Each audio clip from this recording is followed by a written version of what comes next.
This is my kind of fear when it comes to AI in music, right? If you look across our current society, the middle has kind of fallen out of everything, right? There's a lot of people making a lot of money. Like even if you look at Spotify, right, for instance, there's a portion of artists that are streaming hundreds of millions of times a month, and then there's like tons of people streaming essentially zero, and the middle has kind of fallen out.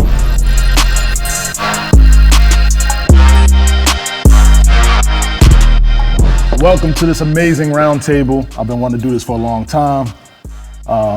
I know a lot of people don't know about artificial intelligence. The short name is AI, and what it means to music. I go by the name of Don Cannon. I am not the GOAT. I am not the legend. I'm the #1 co-signer. And I brought some guys with me, man. Some guys I look up to in different forms, engineering, producing, and now AI music. I'll start with my left. It's my man, Ben Thomas. Tell me a little about yourself. Yeah, my name's Ben Thomas. I'm a Grammy-nominated engineer. Woo, Grammy-nominated. Worked with a bunch of people over the years, and I just love music. Love making songs, love helping people make songs, and love getting better at making songs. That's great. Who have you worked with? Worked with Uzi, Meek, Jasmine Sullivan, Future, Nicki, Travis, lots of different people. Got to do a song with President Obama one time. That was cool. So, yeah, just been blessed. Oh, I'm glad to have you here. Across me is my man, M. Jizzle. Let's go, MJ, baby. what's up, man? Tell me a little about yourself. M. Jizzle, I love it. So my name is MJ. I grew up a rapper, actually. So when I was 11 years old, I started rapping. It's like my first love. And the reason I fell in love with it actually was because my dad got arrested. And when that happened, my whole life went to turmoil. So not to give you my full history at an introduction, that's important though, because I fell in love with music because I needed it. Fast forward to when I was 19, I got into technology, spent 10 years in technology, 5 years at Google. And then 4 months ago, I left my job and I said, I want to figure out how to take like my lessons learned from technology and bring that to the music producer and musician, but do it in a way that's ethical. Because like I said, I grew up a musician. It saved my life in many ways. So now I'm trying to figure out how can AI help musicians and never try to replace them. Word. Welcome to the roundtable. Appreciate And you. last but not least, my man, 50 grand, Sonny Digital. What's up, brother? What's up, my guy? Man, tell the people about yourself, man. I know they know who you are, but I just wanted to bring it to the light. Hi, I'm Sonny Digital. Yo, easy enough. Just a regular guy, just written to a check. You know, producer, artist. Don't forget Grammy nominated. Yeah, you know, it's cool. You know, I'm just Sonny Digital, man. I'm just a helping hand. I love it, bro. Right. He just dropped the album, Dolores Son. Yes, It's yes. fire. Yes. Take a shot of social water today. Oh, yeah. So we came here today at the round table to talk about artificial intelligence and music. What do you guys know about it? I'm gonna start whoever wants to answer. AI. We'll get into the connection soon. Yeah, I understand that AI is, when it comes to music, the way I look at it is like, how do we get this to help and not replace, right? Like that's key for me, because I think that it's not the tool necessarily that is going to replace people. It all goes down to people's minds, you know, and the humans behind it. You know what I mean? Right. So it's like the tools aren't going to replace us. It's how are people going to use them? You know. Right. So that's when I think of AI music. That's where my brain goes first. Yeah. You know? Sonny, I'll let you go next because I got too many thoughts on it. I just kind of like, I look at AI just on some just regular like technology. You know what I'm saying? Like everything got to advance. You know what I'm saying? So it's kind of like if people were like so against AI or just with the technology going, then you know they wouldn't be on the iPhone. They wouldn't be on it online. They wouldn't. They would have kept it like prehistoric if if they was just that scared of like technology and stuff. And like to your point though, like we kind of control AI no matter how you look at it though. You know Absolutely. what I'm saying? Because it's like, you know, we create the ideals for them to, you know what I'm saying, to be be AI. You know what I'm saying? AI just basically our ideals just copied through somebody else. Exactly. You know what I'm saying? That's right. Yeah, no, that's great. I mean, I've been thinking about the AI music problem since 2019, so it's like I got way too many thoughts. But for me, so I'm very familiar with it to answer the question. But in terms of what artificial intelligence is, I'm gonna take everyone to school real quick so we're all on the same page. You guys probably know this already, but what most people are actually talking about is called machine learning. So AI is like the umbrella term. Machine learning is what we're talking about for the most part within music. So machine learning is 3 simple steps. It's your training data set, and that's exactly what you were just saying. Your training data set are the musicians who came up with the melodies, the chords, the drum patterns, the audio engineering techniques or whatever. You need to start with a data set.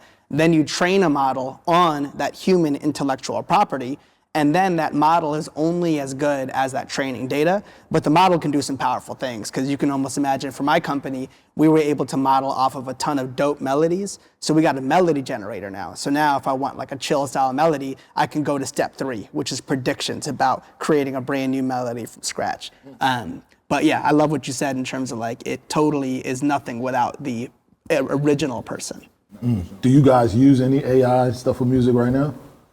I know I use a couple, you know what I mean? I use la.ai. Yeah. I've been using neural mix. Some of them are having new mixing properties now, which you can put on your master track. Yeah, so I've played around with, I mean, when Isotope first came out with like their master assistant a couple years ago, I messed around with that a little bit. I know some people have used Lander for mastering as well. And then I've also used kind of the different AI stem generators at different times. You know, if we don't have stems for, you know how it goes sometimes, people lose beat files, they lose stuff, you know, we need the stems, especially now with Atmos mixes and stuff, that's a requirement from the label for us to have these stems. And so I've used AI to help generate some of those stems or to isolate some vocals so we can remake beats and stuff. You was just telling me about something like that yesterday. So Yeah. I didn't know. So they can generate stems though too. They can make the stems. Yeah, though. yeah. So you can take a 2-track and you can make stems out of that 2-track with different softwares, and we were able to use that when we needed to make stems to do Atmos mixes for some releases where we just didn't have the files, you know. See. Yeah, we had to do that. Even with some sample clearance stuff, we had to strip some stuff down. It's hard though. Do you use anything? Nah, I mean, I really, honestly, I haven't. To me personally, yet though. See, I didn't know it did that though. I knew we briefly talked about it yesterday. Yeah. But I didn't know that it done that. But you know, I haven't found no real hard use for me for it yet though. But I have been, you know, hearing people like in the industry like using it or just probably using it to reference and stuff. Like, Yep. you know, just something, to me it's something cool. But I didn't want to just jump straight into it and just get too deep into it too quick. You know what I'm saying? Yeah. Off the point of the referencing thing, I've heard of, there's a couple different companies that have software now where like you can sing in your voice and then they can make it sound like somebody else's voice. The voice swapping. Yeah, and so I've seen that. I've seen people do that, and we've all heard the songs on Twitter and on Instagram. Heart on my sleeve. Yeah, or just stuff like that, right? But I do think that in a songwriting context, it can kind of make sense in those situations where, like, if you're trying to pitch a song to a Justin Bieber and he's getting to hear that song in his voice. I don't know. You know? I couldn't agree with you though. Okay. Sometimes it's kind of weird though. Yeah. You know what I'm saying? It's like, Yeah, you know it's what I'm like, saying? what do you Like you don't really, it's kind of like, okay, like giving somebody that though, with like the whole shit together though, it's kind of like giving me a loop or something like that. Don't it be like, add whatever you're gonna add. It's like, ain't really too much room to add anything else except for the drums and the clap, what everybody think it would be though. So it's, unless it's like an artist that's like, I guess like, you know, you got certain artists that do need things put together and give it to them as a full and as a whole. Yeah. But then I'm just the artist that come from the creative aspect though. Like, just leave me a little room to try to be creative though. Yeah. You know what I'm saying? Yeah. Don't bring me something all the way put together. Like, you know what I'm saying? Like, you know, I'm not mad at it, but it's like, I won't feel like that's me. You know what I'm saying? No, I Yeah, totally understand. what's crazy about that, I feel like demystifying a lot of these things is important. So when Heart on My Sleeve, that Drake remix that came out with Ghostwriter or whatnot, you guys all heard that, right? Yeah, so it was crazy. First of all, that track was just like, I feel like everyone was bumping that. So I wanted to recreate it myself. I was like, how would I go about doing this? And like, it's kind of crazy. That individual ghostwriter actually went through a lot of like human decisions to create that. Like he straight up like sang the melody himself, like chose the words, chose the beat. The only part that was AI was swapping the actual vocal for Drake's vocal, which is a huge thing. But I think a lot of people were like, it was a full song generated by AI, but nah, it was just the vocal. So let's stop right there. How do we get to the point where AI is feeling emotional like a human is, and how we're making the music? Yeah, I mean, so it all goes back to that 3-step process, right? The training data set. So what you do with the training data set is you got to label it. So let's say Sonny had 10 songs that were chill, 10 songs that were sad, 10 songs that were hype. So first we have to organize the folders by like chill, sad, hype, or whatever.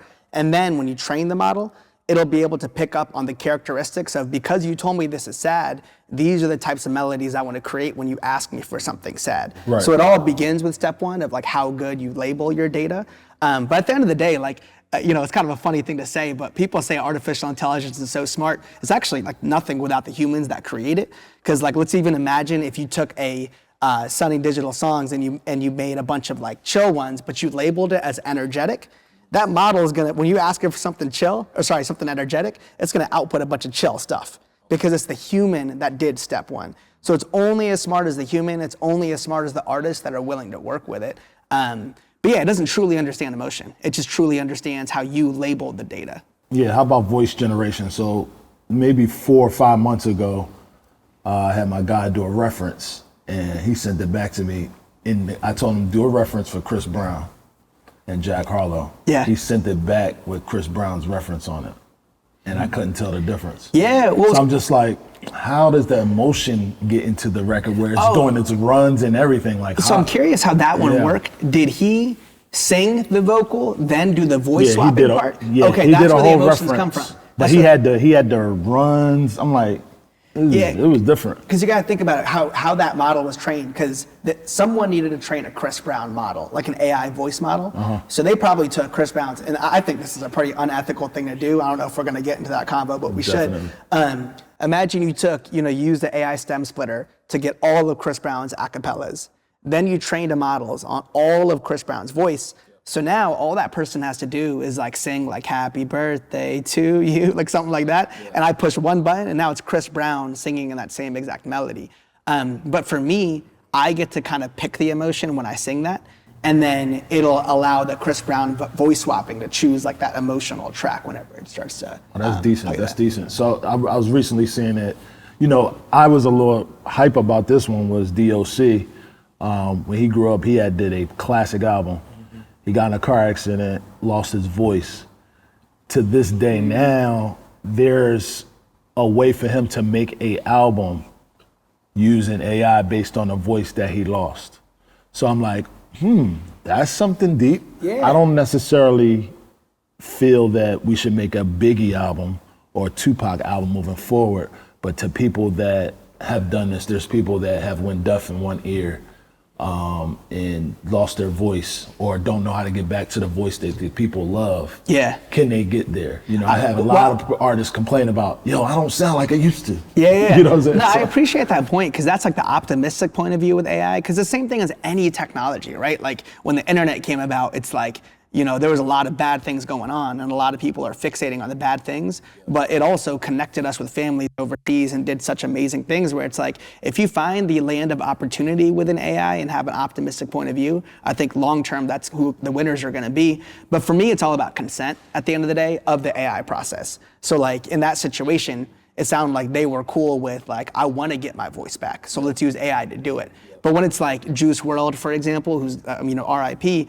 people are using to generate, I don't know how I feel, but I feel a little iffy about it. But to me, it's like, if the human can say, I want to train a model on it because it's going to help me, I think that's dope. But if you're taking advantage of artists without asking them about it, I do not feel right about it. I mean, Grimes essentially did that, right? Like Grimes is doing this thing now where if you go on Spotify, there's 2 different Grimes, right? There's like Grimes the person, and then there's the AI version. The open source voice. Yeah, and it's an open source voice where if you do a song, then there's some sort of split on the back end. Like you can do a song, and then your song will have Grimes' voice, and then you guys, do some sort of split. I don't know if it's standard or if it's negotiated. That's super smart though. Like regardless of what you don't like, you know what I'm saying. As far as like getting consent from artists, bro, these people we can cuss on here. Yeah. These people gonna be like, man, fuck that, bro. You know what I'm saying? Like, especially like people who don't really take music serious though, and just want to hear. Now, all the people that's like that be like, oh, I wish I could hear this song with this person and this person. When they be like, oh, all you gotta do is put it through here and just say the lyrics and stuff. Them songs gonna be here. You know what I'm saying? So that's gonna be inevitable though. You know what I'm saying? So the problem, for sure, that's gonna happen though. But I think what you said though too, like how Grimes is doing, that's something smart though. You kind of got to think ahead and think what you can do to be innovative and kind of just work with it though. You know what I'm saying? Because it's coming. You know what I'm saying? So it's like, in order to exit out though, you know what I'm saying, and like make people like make your AI like exclusive to you, do something like Grimes do. You know what I'm saying? See, this is my kind of fear when it comes to AI and music, right? if you look across our current society, the middle has kind of fallen out of everything, right? So like if you look, there's a lot of people making a lot of money. Like even if you look at Spotify, right, for instance, there's a portion of artists that are streaming hundreds of millions of times a month, and then there's like tons of people streaming essentially zero, and the middle has kind of fallen out. You see it, I mean, if you look at retailers, right, you have the Walmarts at the bottom, you have the luxury goods brands making a ton of money at the top, and there's no middle. And that's my fear with music, is like, I'm not necessarily worried about the big artists, because if you really think about it, right, like people like artists for more than just the music. It's not just about the music, it's about the brand, it's about the vision, it's about the persona, right? What I'm worried about is people in the middle, because I think about, let's say a Target, for instance, right? What's stopping them? If they have a TV commercial, right now, they're licensing music from musicians for those commercials. What's stopping them from just using the AI music in place? And now this is essentially what the SAG-AFTRA strike was about, right? Like, of course, if they want to do a song, if Target wants to do a commercial with Travis Scott, it's not necessarily just about we want this song. It's about we want to align our brand with your brand, But what about just the generic commercial? What about the episode of Grey's Anatomy that there have been, singer-songwriters that have been making decent livings for years off those types of placements? In my mind, all that just evaporates. And what do we do about that? Yeah, You know what I mean? I think in the musician space, I think people are safe. But it is when music's not the foreground, like when it's like background music for a vlog or a commercial or whatever, that I am very interested to see how that plays out. And I'm not feeling too good about it either. Because to break down why I feel good about musicians is because, like we talked about, AI is what you give it. So eventually AI is just gonna sound like very generic and vanilla until humans start to innovate again. So AI will always be like one step behind the human, because again, the companies will have to train on the data, fine tune it, and do all these things. Realistically, you're probably, like if Sonny releases a song right now, that's like a completely game-changing song, AI is probably 6 months away from being able to generate something like that. So I think from the artist perspective, as long as the audience still wants to hear unique and special music to that human, I think the artists are gonna be okay, even though there might be some generic music for a little bit. But to your point, I think that, the sync licensing world and where commercials are just like, they don't care about the jingle, they just need some background music. That might be a world that AI does replace a decent amount of opportunity for producers. But that is one last thing I want to say. Again, I swear I don't want to be positive about all of it either. There's land of opportunity for musicians right now in the AI world. Like you said with Grimes, right? Like if you are smart enough and you're willing enough to license your voice and get royalties or whatnot on a bunch of songs being created, that's a whole new land of opportunity. But the other part is these companies, like for me, myself, like Lemonade, we believe in ethical AI, which means we don't even work with artists unless we meet with them in person, we buy their data sets from them, and we don't take away any rights. We're just like, yo, for this financial transaction, you're giving us the go ahead, we can train a model with your data, but you know exactly what we're doing.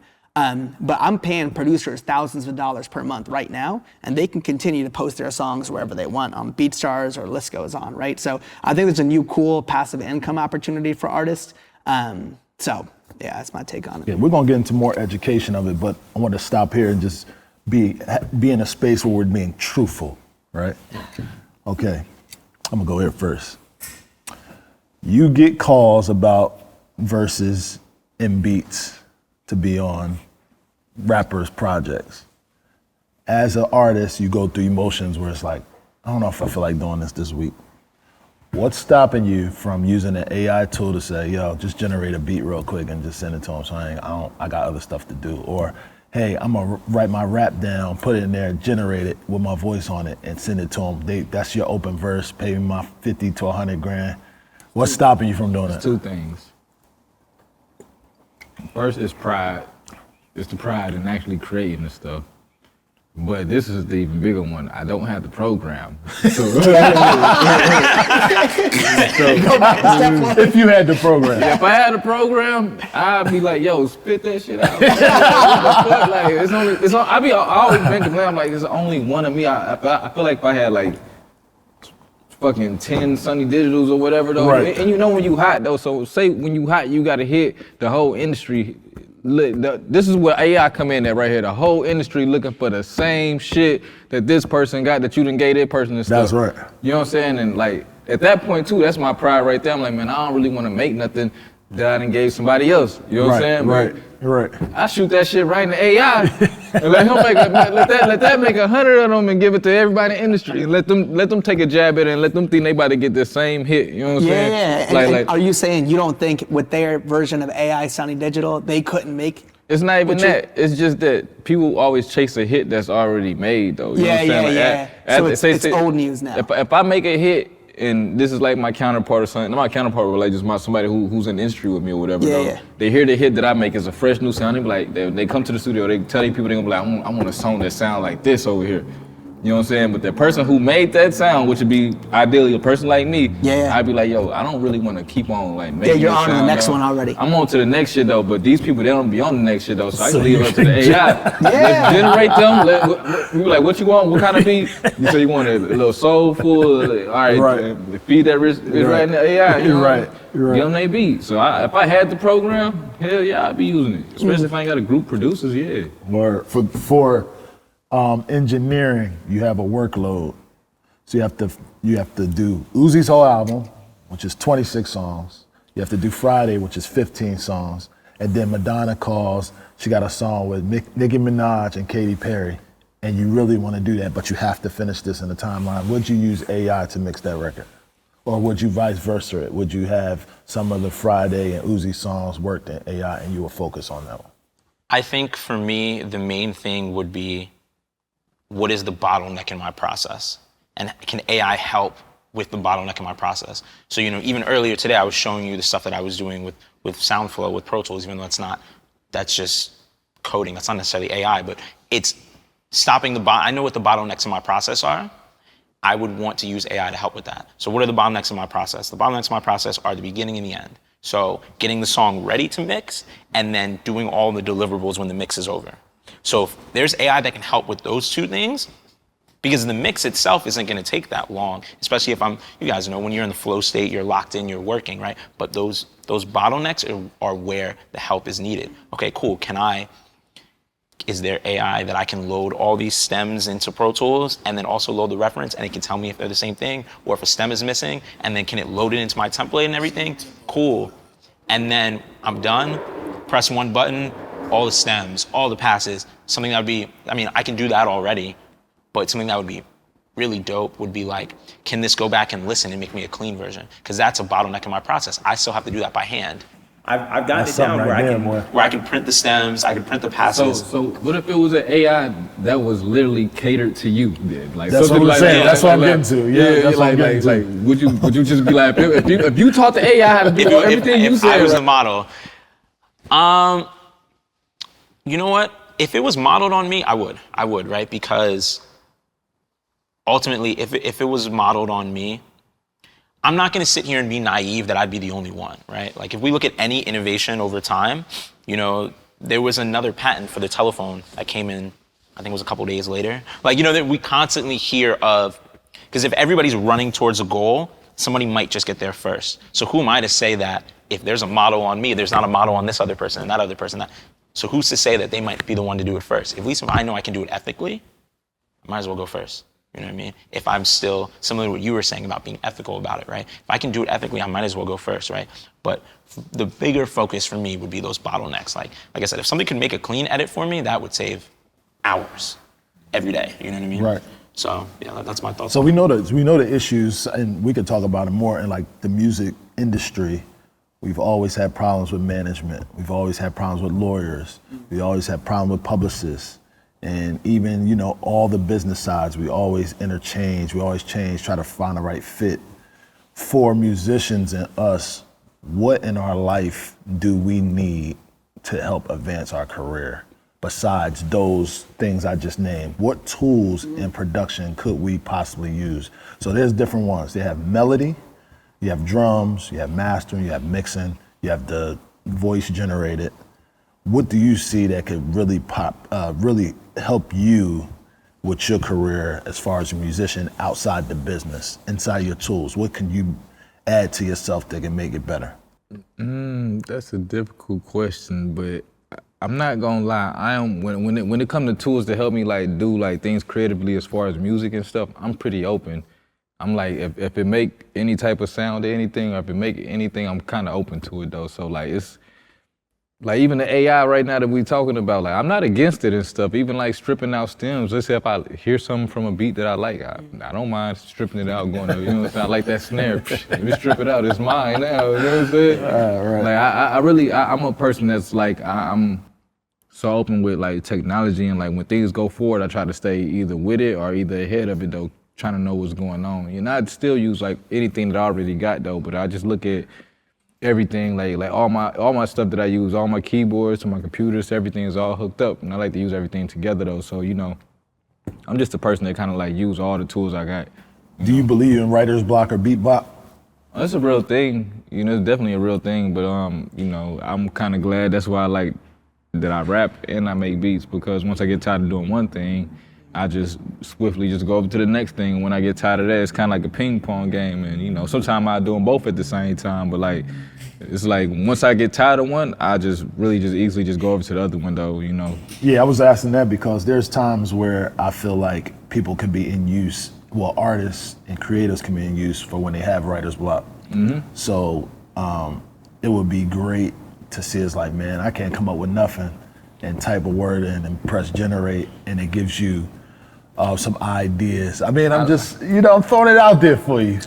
You see, I'm just right now, I am a little too prideful on my creativity though. I would do it That's if it, okay. I understand that. I would do it like on that. some fun shit though, but I see that more like this is where like making music is going to for like the newer generation of kids though, to where you can type in how you feel and get a sound that'll accommodate that. But I've been so like, rather than being creative and pushing this shit forward and stuff and being ahead of the culture and stuff, that it's never been nothing that's been generated though. It's all been just straight creativity though. But you know, I think that's also gonna like differentiate what a producer is gonna be in the new generation coming up, and a real producer is gonna be, you know what I'm saying? The creativity is still gonna trump over everything. Gotcha. You know what I'm saying? The generated stuff is gonna be generated stuff. You know what I'm saying? Got you. MJ, how can the industry benefit off of artificial intelligence? Yeah, man. I mean, I see in many categories, like one from the production side, like for me, growing up a rapper, the biggest problem for me was I'd be working with producers and they'd play me a bunch of beats or whatnot. And like, let's say they make 10, I don't like any of them. I'm like, all right, like, what are we gonna do now? You know, none of the beats are working. But typically for me as a rapper, I would hear a melody first and I would immediately be like, oh, that's hard. Like, we can switch the drums up or whatever, but as long as the melody is right for me, it would feel like I could get on that. So from the production standpoint, it's like helping a producer and a rapper in that relationship be like, yo, let's listen to a bunch of melodies right now together. All right, that one's dope. Let me drag that into, you know, FL Studio or whatever, throw some drums on it, and now you get into the booth. So from the production perspective, I see melodies and drum patterns being super helpful. In the audio engineering space, to me, it's like, can you get my vocal to 80% there? And then give me like 3 to 4 knobs to take it to the finish line. Because I don't think AI is ever gonna give you the perfect crisp vocals that you're looking for, but it'll get good enough, but like give me enough controls that I can take it to the finish line. So that's where it's like in audio engineering. It's funny though, because what I feel funny about it is in the like lyric generating world, I don't know how I feel about that yet. Because lyrics, for some reason, you guys might disagree, you might say melodies are the same thing, but for lyrics, it feels so personal and so like, you know, like you inspired, that if AI is telling you what to say, that feels so anti-human in a way that like, you know, I'm not saying I'm against it, but I'm still making up my mind if that's something that I would even get myself to use as a rapper. But the first 2 tools, I call them like utilities, for example. It's like helping you take it to the finish line. The other one, it's almost like you're at the finish line, you know, because the lyrics are there. All you gotta do is say it. Now someone's telling you what to say. So I see many ways, you know, from production, engineering to rapping, and I'm sure there's many more. I feel like, and this is my issue, I feel like AI is robbing us as creatives of our 10,000 hours. Yeah. And like that has a lot to go with how you've gotten to your journey. Of course. How you've gotten through the journey, how you deal with it. And I feel like if we're starting there, if I'm a starting musician coming out of Wall Street, or I'm coming out of, you know, a job that I don't like and I'm going into that, and I could just instantly make a hit and pass it along, that's robbing me of a journey. Yeah. So how y'all feel about that? You're the perfect person to talk. I have a question for you too, actually. Because when you look at the evolution of music creation, of course, back in the day, there was not digital audio workstations, there was not sampling, there was not loops or whatever. So I am curious, well, I'll save the question for the end. I want to get your take on it. Did that rob people of their 10,000 hours? So that's the question that I've given you before, and I'll give you a response. My take on the whole 10,000 hours thing is, the answer is kind of yes. Like, there's gonna be that person on Wall Street that quit their job and just want to start making music, and it's gonna be pretty decent. But again, it's all gonna come back to the audience at the end of the day of like who's listening to what and what's in demand. Because all of a sudden you have a bunch of Wall Street bros that are generating, the same type of beat, and it's just gonna be like, very generic sounding music. Right. And that's where the 10,000 hours comes back, in my opinion. Because you put in the work to be like, all right, again, AI got me 80% there, but I would argue it's the last 20% in every song that like makes it pop or makes it different or makes it whatever. And that's where the 10,000 hours comes back. Yeah, what y'all think about the 10,000? I actually agree with what you're saying, right? I think that if I look back to the beginning of my career when I was, 13, 14 years old, just learning, my creativity couldn't be unlocked at that point because I didn't understand my tools, right? Like, if you don't understand your tools, then you don't even know what's possible, right? Like if you only know how to boil an egg, right? And somebody's like, yo, you could scramble it. Oh, you could do it over me. Like it opens up a world. As you get better at something, your creativity opens up. And so that's where I agree with you on the sense of like, yeah, there'll be people that start and some people get lucky. And it happens now, right? Right, some people get lucky, and it's what it is. They know somebody. A lot of people get lucky. Some people get lucky, right? And that is okay. That's always been a part of it.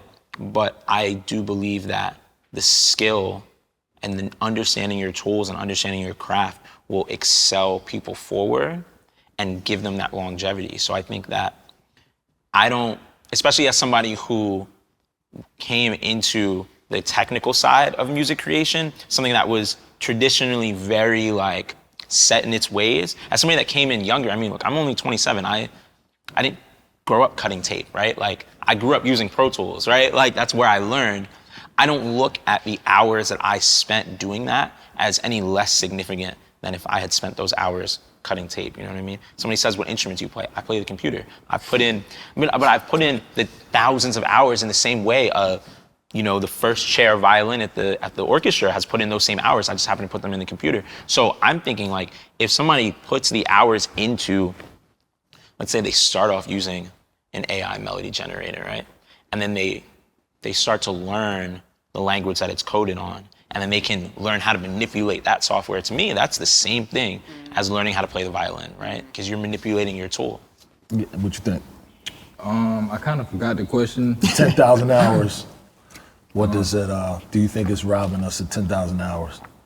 Nah, I don't think AI is like robbing anybody of anything unless you let it. You know what I'm saying? Unless you let it like take that away from you though, unless you let that be a crutch to you and stuff, then that's on you. But it's gonna be a big market of people that's gonna be on that AI crutch though, and it's gonna work though too. Yeah. But it's gonna also be that little niche of people though, that's gonna be the leaders who gonna be like, man, I wanna be more creative. And like you said too, the AI is only as creative as the people go. So the people who's actually using the AI probably ain't gonna be pushing the AI to the extremes that it can go. Facts. The people like the creatives who's looking past it is gonna be the people who's just gonna be modeled around and stuff though. So it's gonna be people who gonna aspire to be those people, and those people is probably gonna put their 10,000 in. You know what I'm saying? But you putting that 10,000 in and open up the floodgates for the AI to learn something though, it's making another market for like other people just to like be comfortable in that AI world though. But it's kind of like, it's just like a fucking food chain. You know what I'm saying? Like that shit make this shit work and this shit make that shit work. You know what I'm saying? That's just how it is though. Either way it go though. You know what I'm saying? Like AI is only being created from the people who's being creative, and it's basically serving the people who ain't that creative. Right. To me though, you know what I'm saying? And it ain't nothing wrong with that though, because it's always gonna be a bigger crowd of those people than the people who actually can do it though, who actually want to put that 10,000 in though. You know what I'm saying? So I don't think it's gonna affect the people who's got it instilled in them to put that 10,000 in.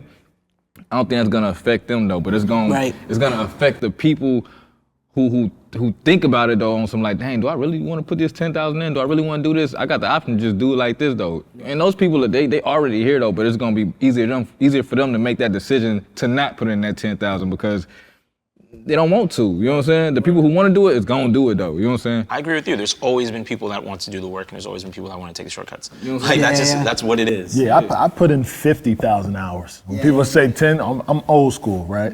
So when I'm thinking about the 10,000 hours, I don't include the drive, but I include going to the record store for 4 hours to find the right samples. The ASR, the MPC, floppy disk saving time is 15 minutes on 7 discs. Yeah. Me making a beat and the machine cutting off, freezing, lights, power go out. Me leaving it on the actual machine and it's disappearing. The keyboard sounds, you know what I mean? Right. That I left the house to get some lunch, and when I came back, the synth was a different synth. I can't get back to the original synth. I lost the beat. I took my machines to Patchwork to track out a beat for somebody, and when I got there, MIDI didn't lock up. This is all the hours that I'm talking about that I had to go through. I cut tape. I recorded that. You know what I'm saying? Yeah. I went through having to change out hard drives. The SB1200 has 2 seconds of sample time.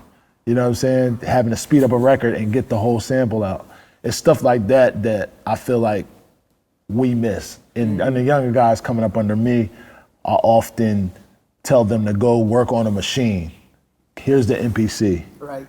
Let me figure out if you know how to really do this, or are you gonna sit there long enough? But it's like telling the kid now to, hey, go pick up a goddamn. That's what we're doing. That's what I'm trying to do. But they not receptive to it. They not receptive. You tell them, hey, show me what a landline look like, bro.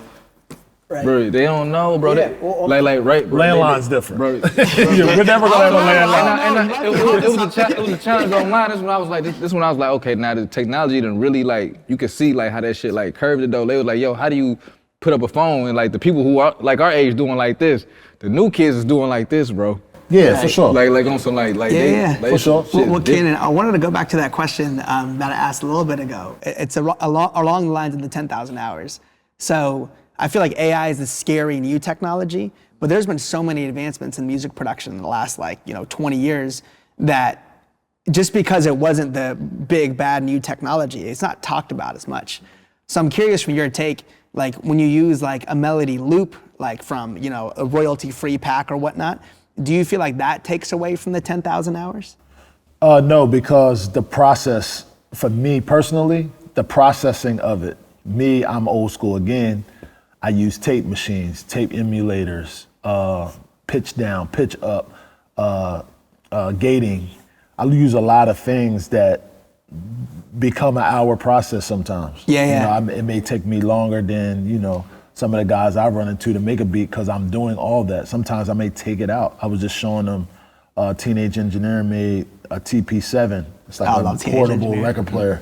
And it gave me another creative burst because I'm able to manipulate it before I go. Now I'm not even just drag and dropping. I'm more like recording in and it's already manipulated here and going in. But this also has a technology to where when I record my voice saying, hey, I did sample Sonny, Topo Chico, I sped it down -9, all that is the technical side of it, but it's all going into that same space. Yeah. You know what I mean? So that's just me as a producer. I'm doing things that most people Yeah, so you're taking like a little like a gem, but you're still building out the whole song with all your other tools. So for like Lemonade, for instance, if I had a melody out there, I would drag it out and manipulate the shit out of it. Yeah, exactly. You don't know what's going on. Yeah. Like how did you do that? There's samples like that I manipulate. So those are the things that I have fun with. I'm like an architect. Growing up, I wanted to be this guy to build things,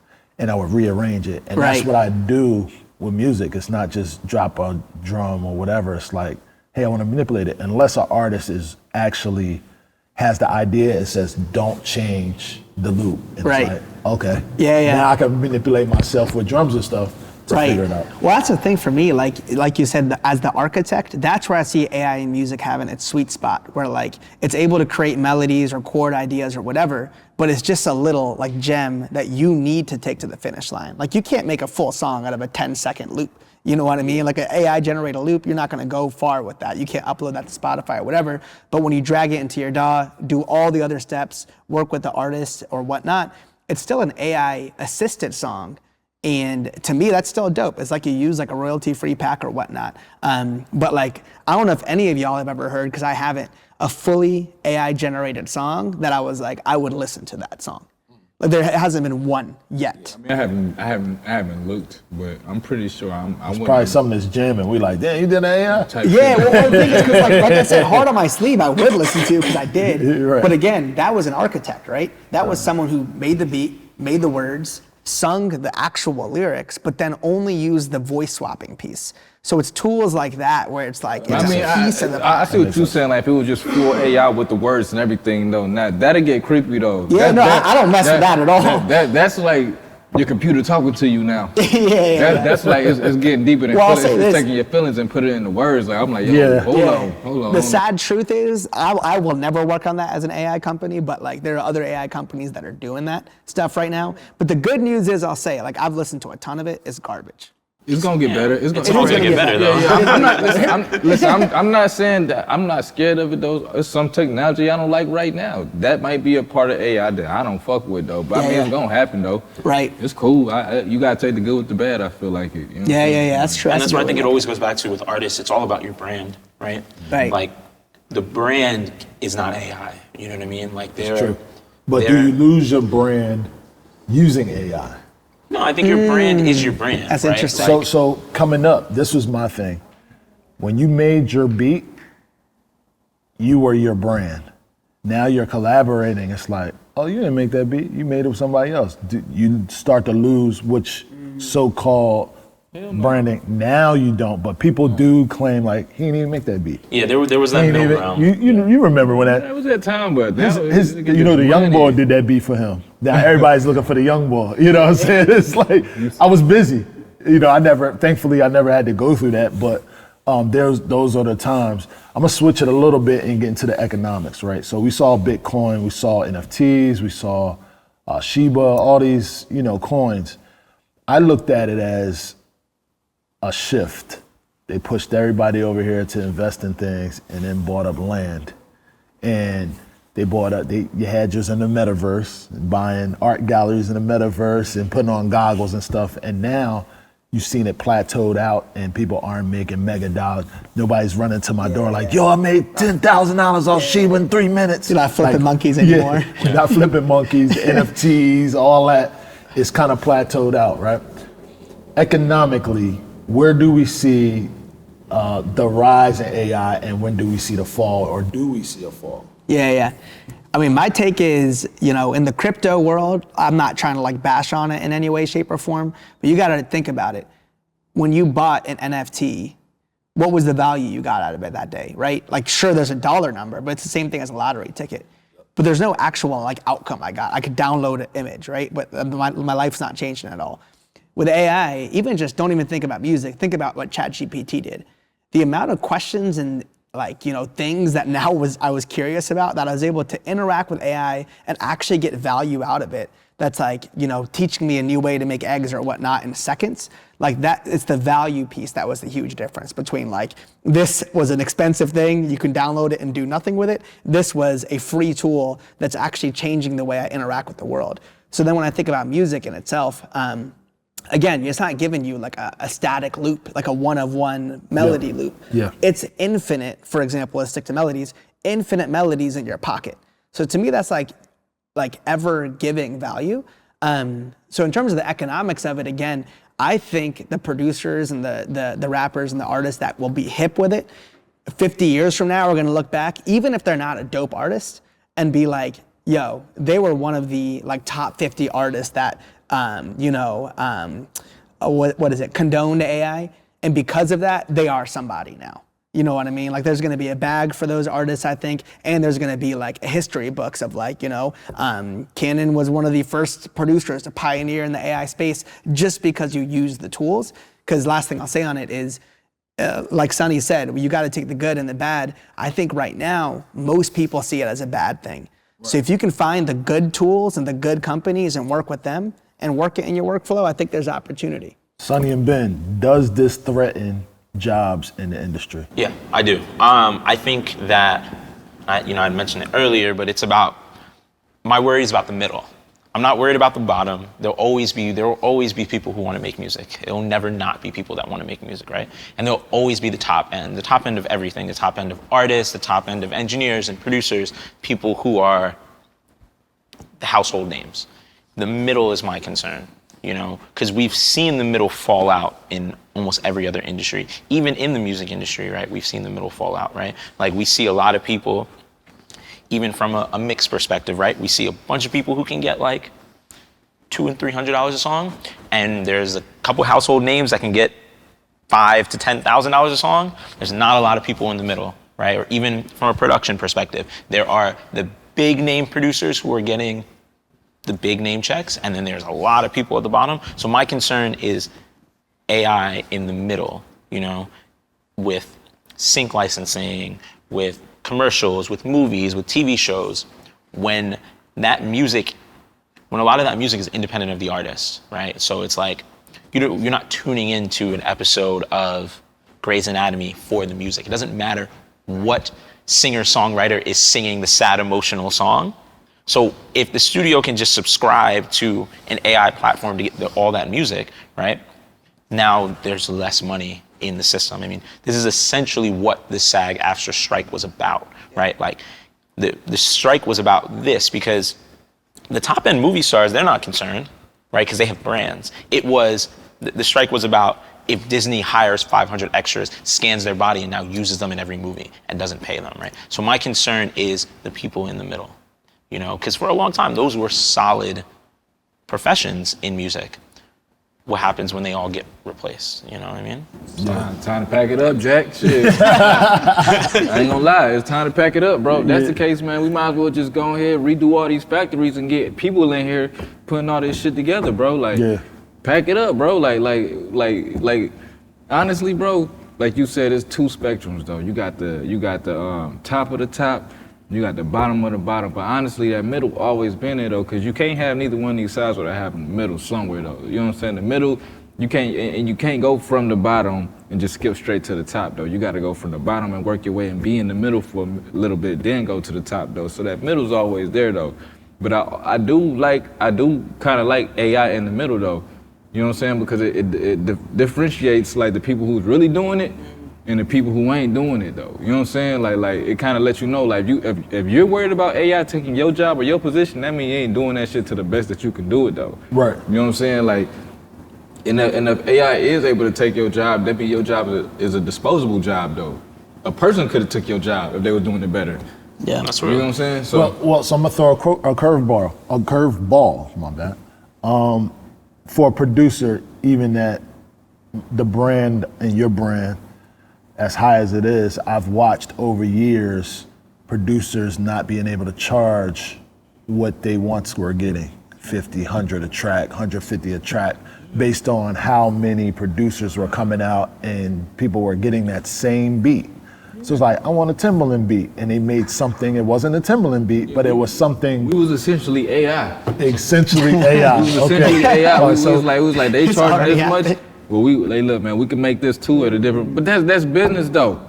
It's business. It's kind of like, at Publix or Kroger's, you're gonna see goddamn right next to the Oreos, you're gonna see the Oreos right next to the Kroger brand motherfuckers. You know what I'm saying? Like, it's always gonna be competition. Like, it's like, it's the same thing. We got cheaper. It might not be this, but it's this, though. Yeah. So do we consider that the middle ground we're talking about? I mean, it's really difficult with music because there's no union, and it's also, it's a little bit too late to start a union, right? The only reason that Hollywood is all unioned up is because Hollywood's been unioned up for over 100 years. You know what I mean? It's like, the movie industry just started before the music industry did, and it got unionized. And then by the time the music industry came around, unions weren't really a thing in America anymore. They right?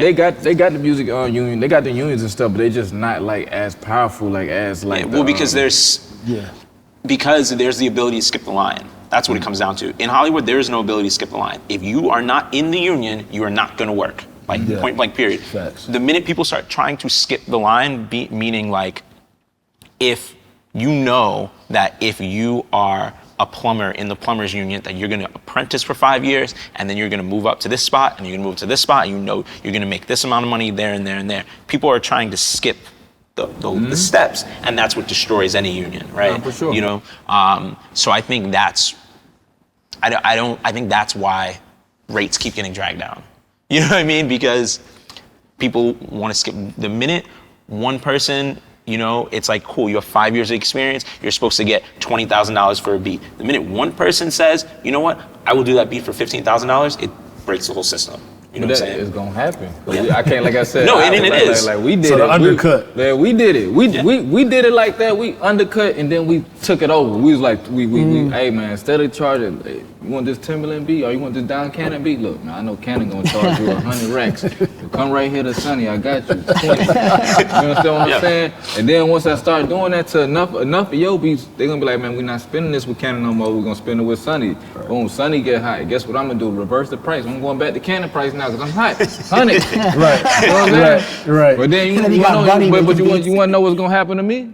Somebody gonna do it to me. You know what I'm saying? It's just kind of like a cycle though. You know what I'm saying? It's just that the AI just gonna come in and just kind of be that cycle and shit. You know what I'm saying? Yeah. Ain't nothing wrong with it though. It's technology.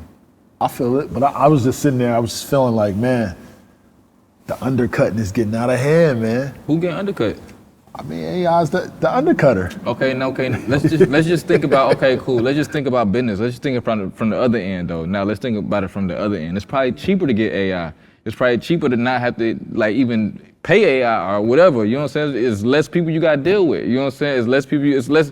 The computer gonna do what you tell it to do. If I say, hey, you start doing this at 9 o'clock, I need you to clock in at 9 o'clock or whatever, that computer gonna do it. A person.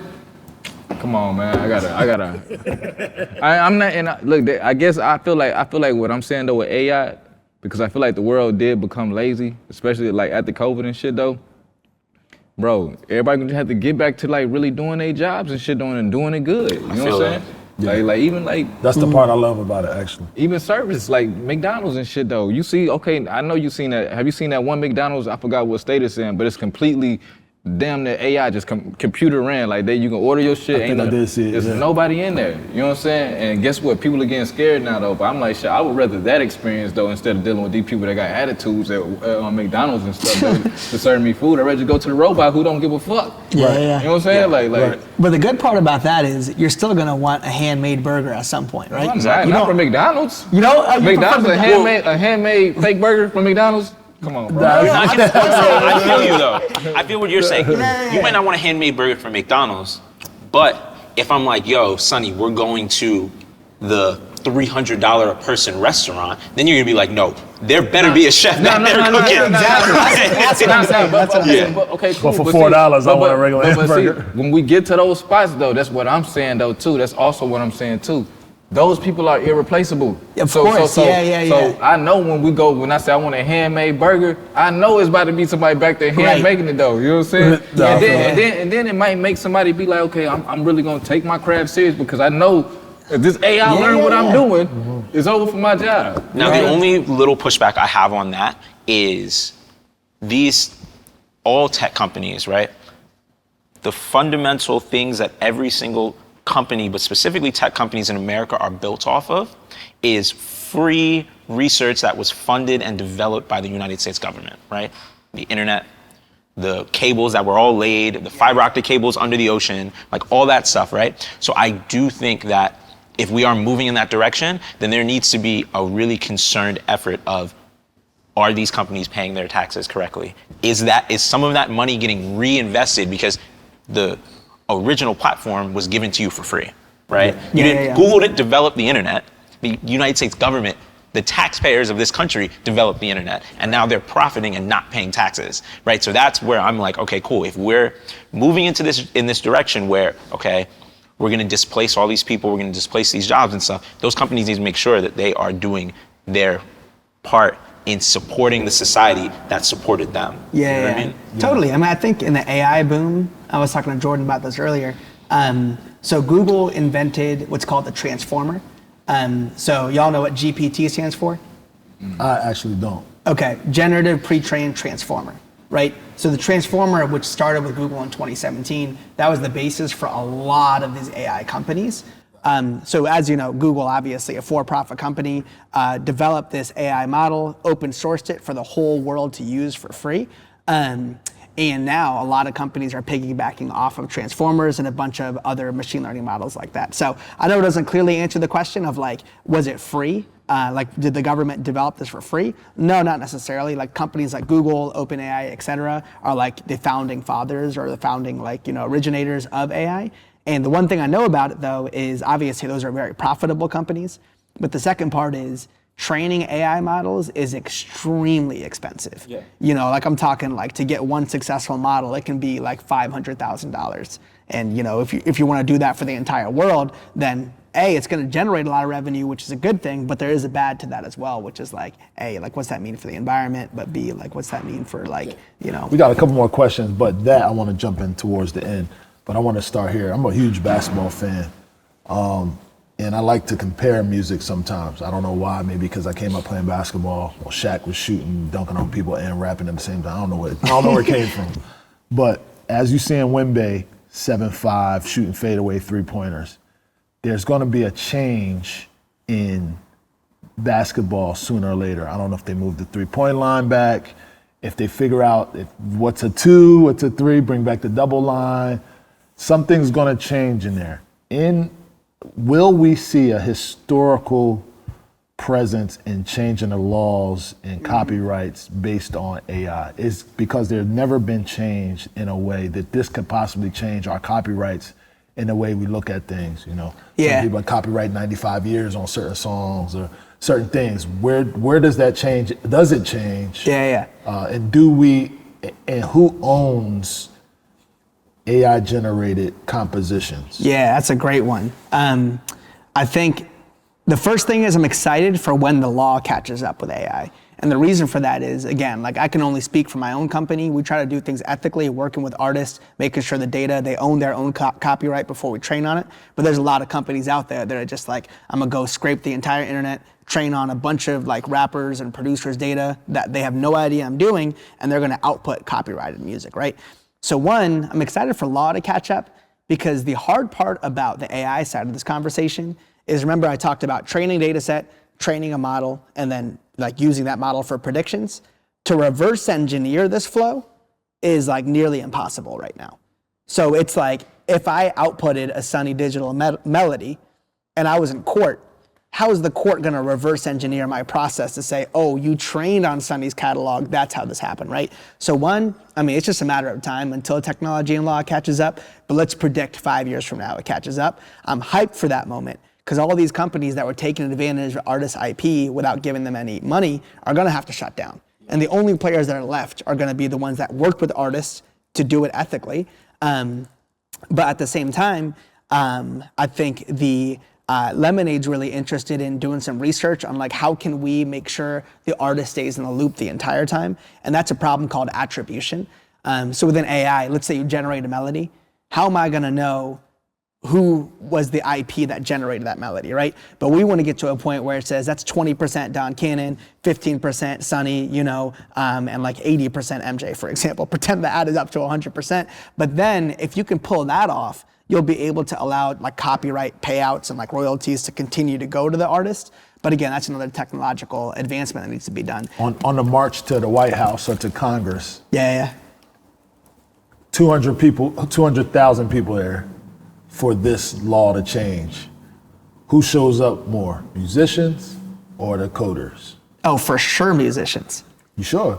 I think so. Okay. For the law to change, because you got to think about it this way. Again, I'm not talking about on the actual we need our money change, more on the we want AI to take over the music business change. Oh, no. Yeah, I was thinking we want our money, we demand our money. That's going to happen. They're going to be picking in that space. Yeah, because I mean, you are got the to think about musicians it. going to be with the coders like, yo, we need this to change because we love using AI, or is it I want my money? to Benjamin's point, like we live in a capitalistic society, right? If it makes money, it makes sense. So AI companies, their number one job is to like decrease their costs and increase their revenue. So the easiest way to do that is to cut artists out completely, right? Like don't pay artists for anything, just generate amazing melodies and like call it a day. So that's why when you were talking about the Congress example, I was like, there better be 200,000 artists there. Because, again, these companies will win short term for a little bit. There's gonna be a couple of companies that make a few $100 million, they're happy. They gotta live with that for the rest of their lives, you know what I mean? They took advantage of people. But when law catches up is when those companies, again, are probably gonna have to shut their doors. But that's why I said, I think artists are gonna have to be the ones that step up. Because here's the unfortunate truth. If artists don't step up, the other part of that is again, the market, like who are the listeners? If the listeners are like, yo, I love this AI generated music, I don't know what the answer is at that point, because the market is then being like, I'd rather prefer AI generated music than human generated. I don't think that's gonna happen though, because again, it goes back to that McDonald's effect we were talking about. Like McDonald's exists, but you best believe every 2 weeks, me and my wife are going to a nice burger spot. This could be an ideal of what it's probably leading to though. It could become its own genre. You know what I'm saying? Like, I think something like that will happen. Like this might just like, you might have a section in here with somebody like, this might be an official Drake AI generated or official Grime generated song or whatever though, to where it's like they're being licensed through them. You know what I'm saying? I think as a listener, if I knew it was AI generated, I know it sounds weird, but it all comes back to choice. If I knew it was AI generated and I still liked it, and that artist was cool with it, then I don't see a major issue with it. If the artist stamped it and was like, oh yeah, now this shit fire, okay, right. Like, you know what I'm saying? Like, we kind of take it in all other forms of the music and stuff though, being down to like somebody else writing a song for somebody else. That's kind of AI generated if you kind of think about it, you know what I'm saying? Right. You know what I'm saying? So it's kind of like the same thing though. Yeah, to your point though, I think, let's say there's the AI playlist, there's always gonna be the human generated playlist too, because I think of the vinyl example. Like why do I listen to vinyl still all the time? Just because of that human touch. No, for sure. I'm not saying we're not taking away anything. I'm just saying when we go to Apple or when we go to Spotify we're gonna instead of, and we'll have every list gonna still be there, but then we're gonna have the AI, the official AI generated genre, and you're gonna have your favorite artist or whatever though. And this might be something like that your artists might think of, like these artists might think of, like from fans though too. There might be like them songs I was saying like, hey, we wanna hear this song, whatever though, and they fans might be wanting to hear it. Right. And the only way you can put a song together like that is probably through AI. Schedules might be conflicting, so these artists can't do nothing together, so they might just do an AI song together. You just inspired an idea. This is crazy. Yeah, I think I should say it on camera. You know what I mean? I'm gonna say it on camera. Hopefully we'll pull it off. But it'd be crazy if you could actually interact with your favorite artist in a way that's never been done before. Like for example, you lay down a verse and the beat fundamentals are there. But imagine if as an artist, I could kind of change the vibe of that like background melody or chords or whatnot. And the vocals stay the same, you stay the same artist, but for me on that 3 a.m. drive, I get that nicer, deep, underwater melody feel. And then when I'm in the club, it's crazy. Switch it up, if me as a fan could switch it up, that'd be kind of crazy. It is kind of hard, you know what I'm saying? Give yourself options and stuff, you know what I'm saying? But like and that one song is now a living, breathing song. It's not like a static wave file. Then if this artist can get streams from this shit though, now too, that shit even. Yeah, it's true. I didn't even go to the studio and make this motherfucker. I just type this motherfucker up. To what you were saying about attribution. Remixes too. Like say I made the EDM remix to your track, and that track went viral. And now that's crazy. I ain't even go to the studio, I ain't do nothing. But that's where it always comes back down to attribution though. You know what I'm saying? And making sure that the law catches up to what you're doing and that the law and the technology are moving hand in hand, which isn't the case. Yeah, it's never we just updated the Music Modernization Act. But you were saying we were paying royalties based on radio rates from the 30s up until recently. I think right now is the perfect time to do everything in this shit though. Like fuck all the extra shit. If it's a gray area right now, take advantage of the gray area in this though, because when that shit got done, when they put a structure on this, it's gotta go like this, this.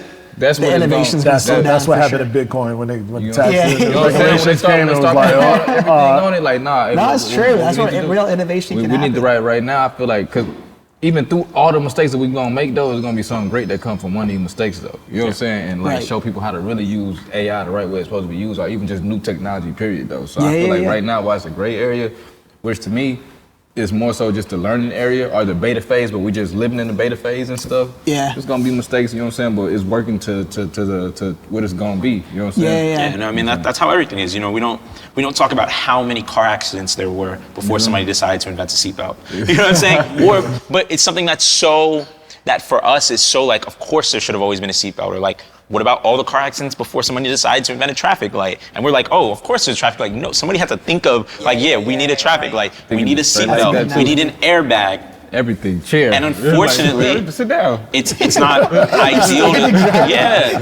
I mean, it's not ideal to talk about, but there were a lot of lives lost for us to get to that point. You know what I'm saying? Right. And it'll be the same, maybe not necessarily lives lost, but unfortunately there will be careers, and there's always collateral damage with any sense of progress, right? And there'll be collateral damage in this too. Right, you know? for sure. Yeah, it's just come with it, bro. Just come with the territory. You know what I'm saying? Like, it's a part of the growing phase, though. You gotta let some shit die out, and the other shit gonna come in. You know what I'm saying? Like, well, even what we do. You know what I'm saying? Like, shit.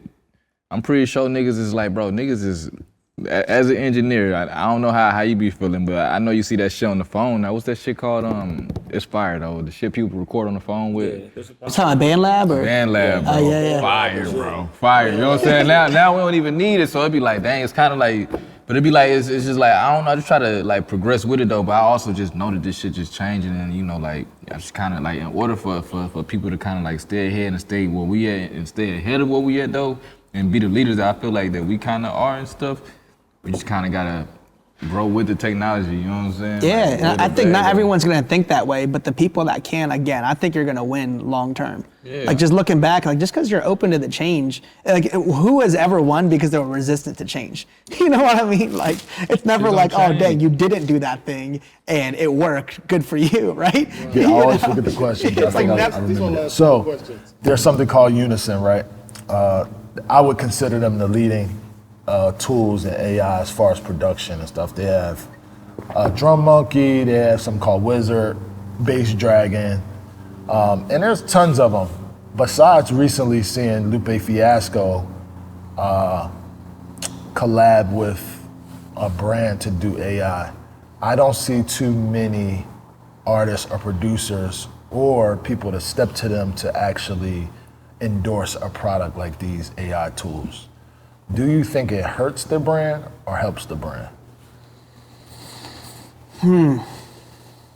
Well, yeah, it's I'm a just tough a purist. I'm saying I'm a purist, right? Yeah. I do use these tools. It's 10 to 15% of my time. Maybe less than that. I'm just giving you the max. Yeah. But will it hurt my brand? Could I be Shaquille O'Neal, Papa John's, and whatever he has in the AI world? Where like, yo, can I convince you to use this drum machine? Yeah. I mean, to me, it's like with any big decision of like you're about to jump on a rocket ship, there's gonna be the risk that rocket fails, right? So in my opinion, what are you more concerned about, the brand or your internal convictions? Because if you can look at AI and be like, I see this as being the future of music production, I mean, there's a chance your brand gets hurt for a little bit, right? Of like, oh man, you got like a lot of rappers that aren't like Sonny that's like, yo, what is he doing? I'm not with the times or whatnot. That's crazy. But then 10 years from now, when AI became the staple for what everyone should be doing, that rocket detoured for a little bit, but it's all the way up, right? So in my opinion, like if you can't be convicted enough and you don't see a future in AI, you probably shouldn't be the artist that endorses AI, right? Because you should never jump on a ship that you don't believe in. But if you believe in it, there's gonna be a little risk. And I think it's gonna be some turbulence on the way up. But once you're past the clouds, in my opinion, it's like you probably were already a huge artist, but somehow the ceiling just got completely blown out. Right, so there's gonna be a section of this where I call it quote unquote nerdy section of this piece. And it's the only question in this before we wrap up. Being a coder, being into tech, learning about AI, say, oh, I'm really passionate about moving that part of technology forward. Besides the things you mentioned earlier, what are the things that goes into actually making the module?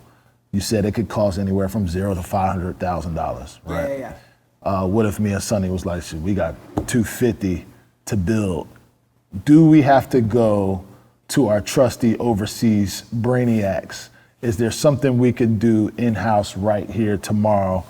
What components besides the training and all that, the components like, hey, this is gonna take 100,000 hours of coding to get to this. How many MIDI pieces have to go into this? How many in order to learn? What are those? Yeah. All right. If we're gonna just for the people that want to learn about this. We're gonna nerd out. All right. All right. So remember that 3-step process: train a data set, train the model, and then ask that model for predictions. Starting with step 1, the training data set. So let's say you're training on a bunch of MIDI and maybe wave data. Yep. So the first step is, do you have a large enough data set? And that data set's got to be, in the thousands. Like I'd say like 50,000 unique files probably is a good starting point. And once you have enough files, the crazy part is, are the files ready to even be trained, right? So there's like a whole data preparation process that needs to take place. So it might take you and that brainiac team overseas, like right now, you would need to work with one of those teams to clean that data up. And let's say that takes, 2 months. And that probably will run you like, I don't know, depending on how complex the changes are, let's say it's 50 grand just to do that step 1. Then step 2, you got to look for the actual machine learning model you want to use. You know what I mean? Just like you're trying to find a beat, there's thousands of models out there. So you might pick a model over here, like model 999, and train on that clean data set, but you may not have realized model number 2 was the one that would make this turn into a Lamborghini. You know what I mean? But like, you trained it on this model way over here. So that whole process of like finding the right model and being able to then train the model. So let's say you find the right model, that takes like 2-3 months. Now you're at 4 months total. When you train that model, man, that's when the budget goes out the water. Because again, it can go anywhere between $0 to like $500,000. Let's say it can be way more than that, but for the musical models, let's say it's $500K. So now that model is trained, and then it's up to the audience to be the judge. Is the model even good? You know what I mean? Like, right. You might go through that whole process, not even look at, does it sound good? Like, would I even use that melody? Because if not, you went through all that research and development for nothing. So let's say you got to that point and you finally got a model that sounds good or whatnot. Then the last part is the predictions, which is like you got to host that machine learning model somewhere. So normally you got to do that in the cloud. So you got to pay monthly for cloud bills just to keep this thing up and running, because the laptops, they aren't powerful enough yet to host a model themselves. Gotcha. So that's a 3-step process. So right now, if you want to build something actually meaningful and useful, you got to work with the brainiacs overseas, to your point, or within the States. And you got to have a hefty budget. Like I say, if you don't have like, at least 50 to 100 grand, it's cool to do a science project and a science experiment. But if you want something that a producer would actually be like, yo, I would use that melody and it might help me get a placement, then you're going to have to invest a decent amount of time, energy, et cetera. And open up a can of worms. Which would be more profitable in these spaces, subscription or a one-time buy? I'm still figuring that out myself. If I'm honest, it's tough. Yeah. It's tough. I mean, you got to think about it. The world of one-time buy fails when you think about step 3. Because if we got a monthly cloud bill, that's $10 a month, for example. Let's say we sold it for $100. So we covered ourselves for 10 months of cloud spend, right? Because it's $10 a month for 10 months. Then on the 11th month, we're actually losing money on that user, right? Because every month we're supporting their cloud bill for that, right? So that, from a subscription model perspective, is where if you're using the cloud, it gets confusing. But if you're using it on your laptop and you're not using the cloud, then you're all good. But yeah, what's more profitable? It all depends on your goals, right? If it's like, if you want to just run up revenues as high as possible year one-time purchase is always the way to go. But if you want a sustainable long-term business and having like, a software as a service model, I think a monthly run rate makes a lot of sense with that. So where do y'all see AI ending up 5-10 years? I'll give mine from jump. I watched movies coming up, Total Recall, all these. This was FaceTime in 1991. You know what I'm saying? We watched Weird Science when there was actually a gorgeous woman running around doing things, you know what I mean? So I came up saying, one day we're gonna be flying cars. One day somebody's gonna make my beat for me. I'm gonna go watch the game. You know what I'm saying? How do y'all feel, what do y'all feel about the future of AI ultimately, where will this end up? Will this end up, no disrespect to Shiba, the Shiba coin, the NFT, where does this end up? I personally think it's gonna end up in a good space. I think it's gonna be like as convenient as the iPhone is, or it's gonna be like something like what people are using on a daily thing, where it kind of probably go outside of music. We already use AI on Siri is down there AI. It's true. You know what I'm saying? So, That's true. You know, so it's kind of like, I think it's gonna be more normalized in the next couple years and stuff. And I don't think it's gonna take out any people jobs or displace people. I think it might just help people more than anything, though. You know what I'm saying? It might be some jobs that might be lost. Some very important, like shit that's modeled to take somebody's job. Yeah. You know, What you think, Ben? I think so too. Shift the question a little bit, rather than thinking about like what do I think is going to be different, because I think it's really difficult to predict the future, right? Like That's true. because of the things you never know that are going to pop up. You know, none of us knew in February of 2019. February of 2020, what was about to happen in a month from now. You know what I mean? What I'm more interested in is what's going to stay the same. You know what I mean? There's a new book by Morgan Housel that just came out that talks about this, about like what things have always stayed the same. So I'm more interested in when we get more AI in music, well, what things are going to stay the same. Brands are going to stay the same. People liking artists for more than just their music is going to stay the same. Creativity is going to stay the same.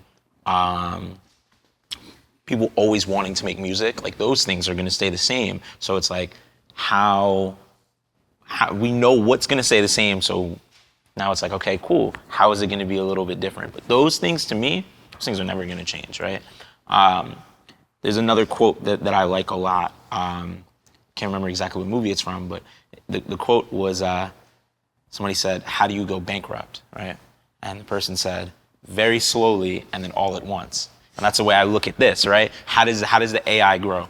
Very slowly and then all at once. I mean, even if you think about the iPhone, right? Like in the manner of 10 years, we went from the original iPhone to an iPhone 10.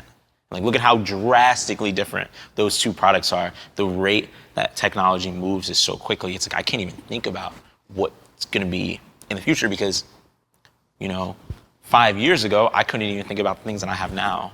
So I'm more interested in what's going to stay the same. These are the things that we know are going to stay the same. So that to me, that's more interesting. That's true. What you think, MJ? Yeah.